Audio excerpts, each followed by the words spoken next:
Seth Rollins confirms when he found out that CM Punk would be returning to WWE. An update on CM Punk's appearance at NXT Deadline over the weekend, as well as his interactions with Triple H and Shawn Michaels. Mark Brisco calls up the WWE on Fox Twitter account for a post regarding the Street Profits. Carmelo Hayes is revealed as the NXT superstar in the United States Championship tournament that's been taking place on WWE television. Charlotte Flair has been pulled from several shows after possibly suffering an injury to her knee last Friday night on SmackDown. Jey Uso seemingly confirms that the Yeet catchphrase is set to return. An update on Dolph Ziggler, Nick Nemeth post-WWE future as a match has been announced for him. Mace and Mansoor make an appearance at an independent show after their WWE release. Trent 7 has signed with TNA Wrestling and Dave Penza has left the company as well. Thunder Rosa also announces that she is ready for an AEW in-ring return.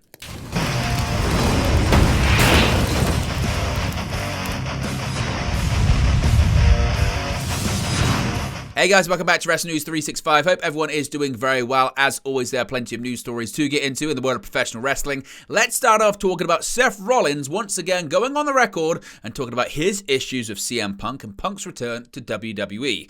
WWE World Heavyweight Champion Seth Rollins has not been shy about giving his opinion of CM Punk this year.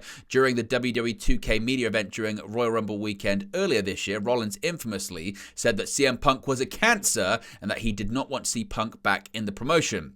Upon Punk actually returning to WWE, Rollins erupted into a profanity-laced tirade at Survivor Series. Wasn't on the air, of course, but it was famously recorded by several fans in attendance in Chicago at the Allstate Arena. Now it looks like the two men are set for a collision course, possibly for the Royal Rumble or for WrestleMania 40, despite the bad blood that appears to legitimately exist between them. On the Sports Illustrated Media podcast with Jimmy Traynor, Rollins was asked about when he first found out that Punk was returning to the WWE fold. He said, quote, "When I heard his music on, 2 weeks ago, he revealed, whatever it was at Survivor Series, when I heard his music." Now, Rollins was then pressed on how he felt about not getting a heads up and if it annoyed him that he did not get one. Quote, "Yes," he conceded. Upon reflection, it's easy to understand why something like that would be kept as close to the vest as possible. So I understand why, very few people know what was going on that day, but in the moment, I was extremely emotional. We'll just put it that way. In the moment, after everything we'd been through and everything the company had been through with that particular person as well. And then the night itself, the match, Randy's return, all of it, it was a very emotional moment for me. Obviously, if you have any amount of social media, you kind of saw how I reacted in the moment, and it was a very raw deal. Emotional response for me. Did I go too far? Maybe, but it was what it was. I can't take it back. Now, it must be stressed that it has been reported by the likes of Sean Rossap, Fightful Select, and others that those that actually participated in the main event of Survivor Series were informed prior to the match that CM Punk was indeed going to be making his return once the match indeed was finished. So whether or not Rollins is telling the complete truth there remains to be seen, or if he's just working, we don't know. What are your thoughts about what he said there? Do you believe he's telling the truth, or is this just a case of further enhancing the work? Let me know your thoughts about that as well. Now, speaking of CM Punk and Seth Rollins has also thrown a bit of a jab about the backstage happenings that led to CM Punk's exit in All Elite Wrestling as well. He, on the Sports Media podcast, the host joked that he didn't want to see Rollins getting any negative headlines. Rollins said, quote, "It's never going to get to that point," he clarified. "I mean, look, if anything goes south the way it did anywhere else, it's not ever going to get to that point. This locker room we're a bunch of professionals. For the most part over here, we're a bunch of professionals. I don't want to go too far into anything else, but it's just not going to happen over here. There's going to be a line drawn in the sand. Everything's going to be A-OK in WWE land. I'm feeling very good about that." Now, Punk will appear on tonight's episode of Monday Night Raw from Cleveland, where he is expected to accept Adam Pearce's offer to sign with the Red Brand. Once he has signed, all signs do point to Punk and Rollins jump-starting a feud that could see the main event either the Royal Rumble or Night 1 of WrestleMania 40. Now, beyond that feud, Punk is reportedly slated to feud with undisputed WWE Universal Champion Roman Reigns at some point in the future as well. What are your thoughts on Rollins' comments? And when do you think we're going to see Punk versus Rollins? Is it going to be at the Royal Rumble, or is it going to be in the main event of WrestleMania, either Night 1 or Night 2? Let me know your thoughts, as always, in the comment section below. Now, speaking of Punk, of course, he's been making several appearances on all of the brands recently. His most recent was Saturday at the NXT Deadline Premium Live event. Now, this past weekend's NXT deadline kicked off with Shawn Michaels making his way down to the ring. Once in the ring, he hyped up the crowd before he was met with CM Punk actually inside the ring, and there was a brief exchange before the actual show started itself. Now, Nick Hausman of House of Wrestling spoke with a WWE source who said that Michaels is allowed to say "suck it" on TV because, of course, when CM Punk came to the ring, he said, "Are you even allowed to say suck it anymore?" After Michaels said, "Are you ready?" and all that kind of stuff. Now, backstage, House of Wrestling is reporting that they have been told that CM Punk was at the venue most of the day and was described as being, quote, "great around everyone." Paul Triple H Levesque was in the building for the show, and Punk's interactions with the WWE's chief content officer were also, quote, "legit very good." Those that Houseman have spoken to close to Punk continue to talk about how happy he is and that he's just looking forward to keep riding the wave that he's currently on. Lastly, Punk's appearance on the show caught many off guard, and it didn't actually appear to be well known, but then I guess not a lot is well known about CM Punk in WWE nowadays anyway. What did you make of Punk's appearance this past weekend at NXT Deadline? Now, this is quite an interesting story actually. Mark Briscoe has called out the WWE on Fox social media account. Now, so many famous catchphrases in wrestling come from common slang, which can lead to conflict, such as the recent trademark over WWE's attempted use of the Yeet phrase, which we'll get to later on, and now Mark Briscoe's animosity with the WWE on Fox social media account. Now, Mark Briscoe took to X to take the WWE on Fox account to task for using the phrase "dem boys" to a caption, a picture of Bobby Lashley, Montez Ford, and Angelo Dawkins, as the phrase has long been associated with Briscoe and his late brother Jay Briscoe, who died earlier this year. While the Briscoes have been referred to as "dem boys," the phrase is a popular colloquialism for "them boys," which was made especially popular by the likes of Wiz Khalifa in 2014 with the song "We Dem Boys" and all that kind of stuff. Khalifa's song was actually featured on the soundtrack to the WWE video game WWE 2K15, deepening its connection with WWE. Now, Briscoe tagged WWE's chief content officer Paul Triple H Levesque in his post, writing the following. You can see it on the screen right now, saying, quote, "For real, this shit is hilarious. At Triple H, whoever runs this Twitter should probably be fired for lack of knowledge, or they need the taste slapped out of their mouth for lack of reverence." Now, in addition to that kind of response, former AEW World Tag Team Champion Dax Harwood responded to Briscoe's tweet, referring to the Briscoes as OG Dem Boys, among other things. Of course, Mark's brother Jay passed away in January at the age of 38 years old and was Ring of Honor World Tag Team Champion alongside his brother at the time of his passing. Mark is set to team with Harwood and Harwood's FTR partner Cash Wheeler at Ring of Honor Final Battle this coming weekend to take on Bryan Danielson, Claudio Castagnoli, and Jon Moxley in a fight without honor match in tribute to his late brother Jay. Now, since then, Mark Briscoe has kind of cooled down, shall we say, and responded to his original tweet and post in question. He said this, quote, "Oh yeah, that's why I quit posting on Twitter, lol, just logged back on. Wow, some of you are wild. I just miss my brother, that's all. And I got a little in my feelings when I seen the Fox post. At Triple H, you haven't got to fire at nobody. Times is tough. Love you all. Take it light, people." What are your thoughts on Briscoe's reaction? Should the WWE on Fox Twitter account have known better or more quickly deleted the post in question when they saw the backlash that it received at the time? Let me know your thoughts and your reaction to that as well. Now, Shawn Michaels has confirmed that Carmelo Hayes will be participating in a main roster tournament. Senior Vice President of Talent Development Creative Shawn Michaels has announced that former NXT champion Carmelo Hayes will be part of the ongoing WWE United States Championship tournament on WWE SmackDown. The United States champion Logan Paul first announced on the December 1st episode of SmackDown that an 8-man tournament was to take place to determine his next challenger, with the tournament beginning at Tribute to the Troops on the Tribute to the Troops episode of SmackDown this past week. Paul had also teased that someone from NXT was going to be part of the event. The original 7 men announced were Santos Escobar, Dragon Lee, Karrion Kross, Bobby Lashley, Grayson Waller, Austin Theory, and Kevin Owens. Since the December 8th episode of SmackDown, both Lee and Kross have been eliminated, while Escobar and Lashley have advanced to the next stage. Hayes, of course, has had an eventful week as he defeated Lexis King this past Saturday at NXT Deadline. This was after weeks of King saying that he was the one who attacked Trick Williams, while also implying that Hayes was the one that put him up to it. However, after Hayes defeated King at Deadline, he quickly said it wasn't him who attacked the former NXT North American champion. He also thanked Hayes for his first WWE Premium Live event and the Spotlight. Apart from being a former NXT champion, Hayes is a two-time NXT North American champion and a former NXT Cruiserweight champion, and has been with the WWE since February 2021. Hayes also made his main roster debut earlier this year when he faced off against Finn Balor on an episode of Monday Night Raw. So what are your thoughts on Carmelo Hayes being involved in the tournament? Is this the beginning of a transition for him from NXT to the main roster? How do you think it's going to involve this storyline with Trick Williams? Let me know your thoughts and your predictions about it all as well. Now, Charlotte Flair, we got a bit of an update on her and this seemingly legitimate injury she suffered on SmackDown. WWE star Charlotte Flair has been pulled from upcoming shows after suffering seemingly a legitimate injury on the December 8th edition of SmackDown. Following Flair's match with Asuka this past Friday, concern was raised when video footage emerged and it was reported that Flair had injured her knee.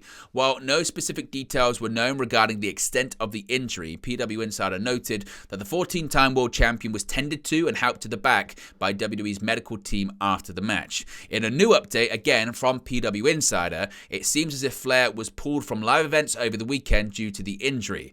While there is still a lack of concrete information in regards to the injury, the report does state that there are some in WWE that are, quote, extremely concerned, end quote, and that it could be, quote, fairly serious. Now, again, the actual spot in question where it happened didn't actually take place during the broadcast. It seemingly took place during the commercial break, but certainly Charlotte Flair looked in a lot of pain and discomfort after the match. We get any more details about the injury or a confirmation on the diagnosis, we'll of course let you know. Now, the Yeet catchphrase for Jey Uso has been a big topic of conversation over the last 7 days, hasn't it? But there might be now some good news. Following Fastlane and himself and Cody Rhodes' infamous post-show press conference, Jey Uso's Yeet catchphrase began to get increasingly popular and over with the WWE crowd. Now, so much so that it looked like WWE looked set to capitalize, producing merchandise with Yeet plastered all over it. In fact, every single time Jey Uso threw a right hand in the ring, it got a huge Yeet chant from the crowd. However, it was noticed by fans recently that WWE had blurred out Uso's Yeet t-shirt when hyping up the main event match between Uso and Seth Rollins on last week's episode of Raw, of course that being for the World Heavyweight Championship. Now, WrestleVotes would later confirm the reasoning behind this was in relation to a trademark issue, saying on Twitter, quote, "As evident on Raw just now, I'm told WWE has found trademark issues with Jey Uso's Yeet. The word and merchandising will no longer be associated with Uso going forward." Well, that seemed to spell an end to Uso's chances of ever yeeting on WWE television again. Perhaps there is hope of a breakthrough based on a recent post from Uso on Instagram. Taken to his Instagram story, Uso posted a short video of himself making an entrance while wearing his official WWE Yeet t-shirt, alongside a caption teasing the return of the catchphrase. Uso said simply, quote, "It's back." Now, while it seems we could be maybe seeing Yeet make its return to WWE based on the post, the lack of additional context means we'll have to wait until further confirmation before being sure on this. Of course, it was reported that another pro wrestler, an independent pro wrestler, had actually secured the catchphrase, the trademark to the catchphrase back in 2021. Maybe WWE's come to an agreement, Jey Uso's come to an agreement. We'll have to wait and see, but it looks like there could be positive news if you're a fan of the Yeet catchphrase and the Yeet merchandise. Now, I've got a bit of an update on Nick Nemeth, of course, formerly known as Dolph Ziggler in WWE. Former WWE superstar Dolph Ziggler will soon be wrestling as Nick Nemeth and is set to return to the ring. Lucha Libre Online has announced that his first match since his WWE release is going to be on September 21st. The bout has been revealed for January 20 at the World Wrestling Council event Euphoria in Puerto Rico. Per the announcement, Nemeth will be facing Puerto Rican pro wrestling legend Ray Gonzalez. Gonzalez is a 21-time WWC Universal Heavyweight Champion, as well as a 7-time IWA Puerto Rico Heavyweight Champion.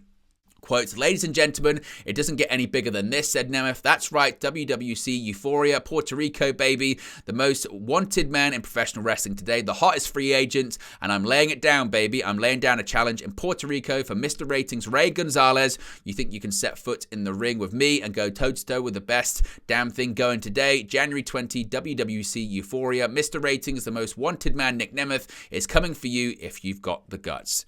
Now, the match will be Nemeth's first since the May 20 29 episode of Raw when he faced JD McDonough, resulting in the match ending with a double countout. Since then, the match will mark his first non-WWE match actually in 19 years. Since his WWE release, Nemeth has been on the road during his comedy shows, including co-producing the Hunkamania tour with his brother AEW and Ring of Honor star Ryan Nemeth.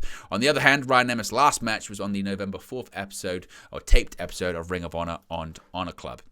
Speaking of former WWE superstars making indie shows, Mace and Mansoor have made their first post-WWE appearance. Former WWE stars Mace and Mansoor, who were released by WWE earlier this year, made their first post-WWE appearances this weekend. The duo came out as a team at the DPW second anniversary show at the Durham Convention Center in Durham, North Carolina on Sunday, December 10. Both stars commented on their return on X, with Mace stating that 81 was enough, referring to WWE's non-compete clause, which usually lasts 90 days.